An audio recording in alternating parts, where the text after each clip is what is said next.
guys, pag-usapan lang natin si Kakay. Dahil ayon sa kanya guys, pati siya ay uling-uli niya sa akto guys na magkaiba ang different sa una at ikalawa. Dahil iba nga naman kasi guys ang moment ng dalawa.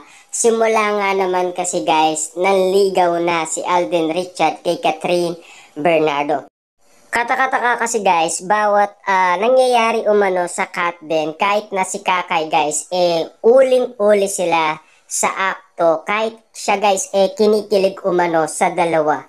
Iba na kasi guys yung nakikita natin na parang sinarado umano ni Kakay ang bibig niya dahil sa kinikilig umano siya. Nang dahil meron siyang nakikita na animo ayaw niyang sabihin sa atin na pwede lang kasi magsalita ang merong katawan na sina Catherine Bernardo at Alden Richard. Siyempre guys, no, spotted na kasi ang sinabi nila na magkaibigan lang sila. Pero nadudulas naman si Catherine Bernardo guys noong sabihin niya na siya ay nasa Marquee Mall. Sinabi niya guys na mahal, let's go. 'Di ba? Hindi gawain 'yun guys na magkaibigan. At lalo-lalo na guys na si Alden Richard ay nag-open up na magpapa-press con sa kanyang love life. Ibig bang sabihin nito, hindi si Catherine Bernardo 'yun? 'Di ba? Kasi magkaibigan lang daw sila. Pero meron nang sinabi si Catherine Bernardo guys na mahal, let's go. Ano ang meaning guys ng sinasabi ng dalawa? Si Alden Richard magpapa-press con sa kanyang love life. Si Catherine Bernardo nadulas, sinabihan si Alden Richard na mahal, let's go. Ano guys ang pandinig nyo sa dalawang sinasabi ni Alden Richard at Catherine Bernardo? Ano ang kakaiba? Ano ang pwede nating sabihin doon sa mga sinasabi nila? 'Di ba? Kasi guys, hindi naman magpapa-press con itong si Alden Richard kung wala siyang ka-love life. 'Di ba? Sasabihin niya naman guys na wala pa talaga akong ka-love life. Pero sinasabi niya guys na oo. 'Di ba? Kaya nga guys, tinanong ni Boy Abunda kung sure na siya at kung totoong-totoo 'yon, 'di ba?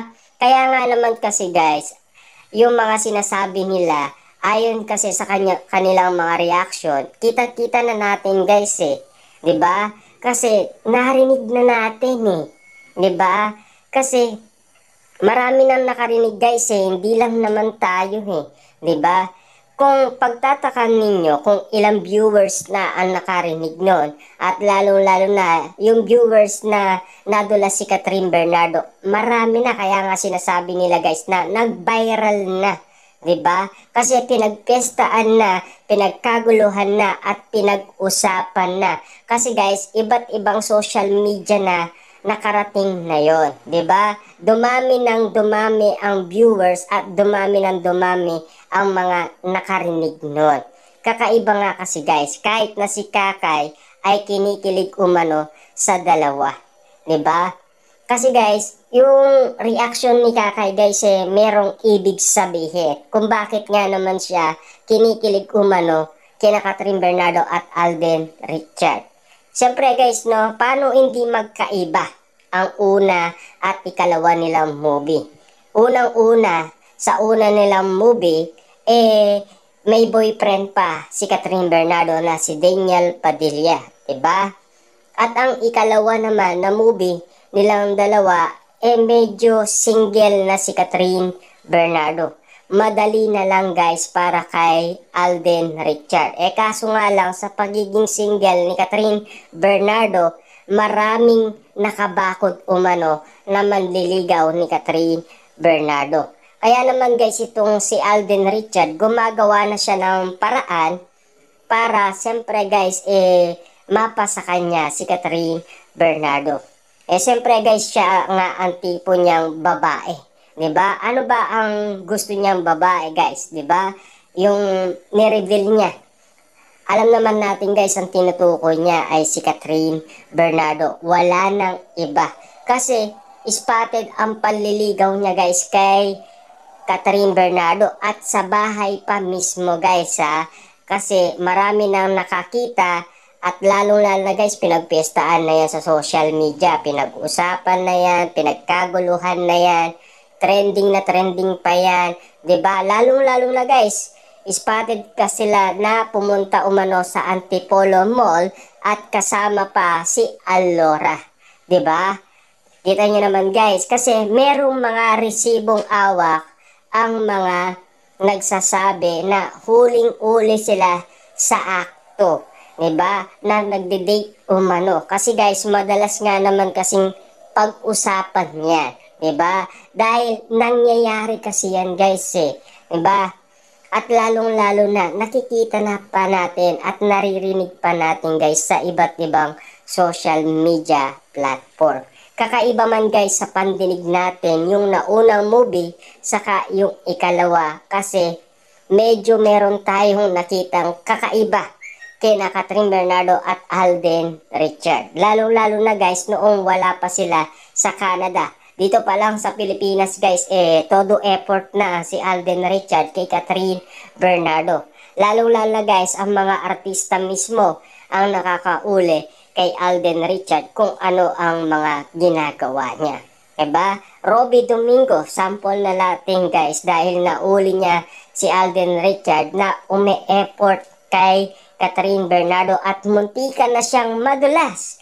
Kim Chiu, muntikan na rin siyang madulas umano. Lalong-lalo na guys, Isko Moreno, noong sila ay nasa Toronto, Canada, muntikan na rin siyang madulas. Ibig sabihin ba nito guys, yung mga artistang nagsalita na yan, hindi nila alam kung sino ang collab team ni Alden Richard.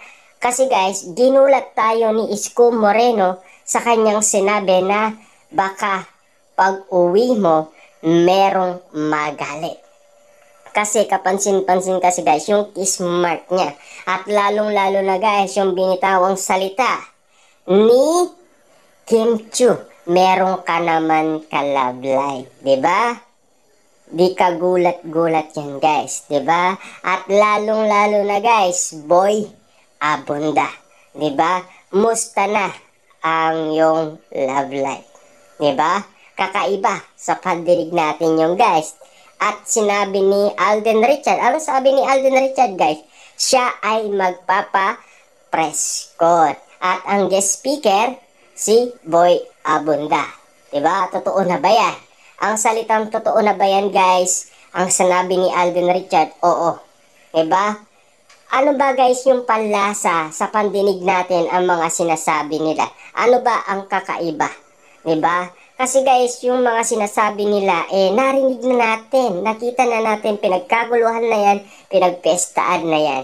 Hindi nakakaiba yan sa atin guys. Lahat ng mga artista ginagawa na yan. Luma na sa atin yan guys. Matagal nang ginagawa ng iba't ibang mga artista yan. Siyempre guys, best actor, best actress, diba? Magaling umakting. Lalong-lalo na guys sa mga katanungan na pilit sinasara ang kanilang bibig para hindi lang sila magsalita umano. Siyempre, mahirap nga naman kasi guys kumalat sa iba't ibang social media platform kung hindi naman sila andang magsalita. 'Di ba? Antayin lang natin guys magsasalita din yan. 'Di ba? May araw at may panahon at may time kung kailan sila magsasalita. Lalong-lalo na guys, sinabi ni Alden Richard, 35 years old, mag-aasawa na daw siya. 'Di ba? Naano mo guys kapag meron na awakan bata si Alden Richard, akala niya anak niya. 'Di ba? Kasi gusto niya na rin kasi guys magkaroon ng sariling pamilya sa edad na 35. Sa edad na 35 kaya guys, sino ang makikita natin guys na magiging asawa ni Alden Richard? Malapit na guys ang kanyang kaarawan. Sa January na guys, 'di ba? Kakaiba sa tono kung pupunta si Catherine Bernardo.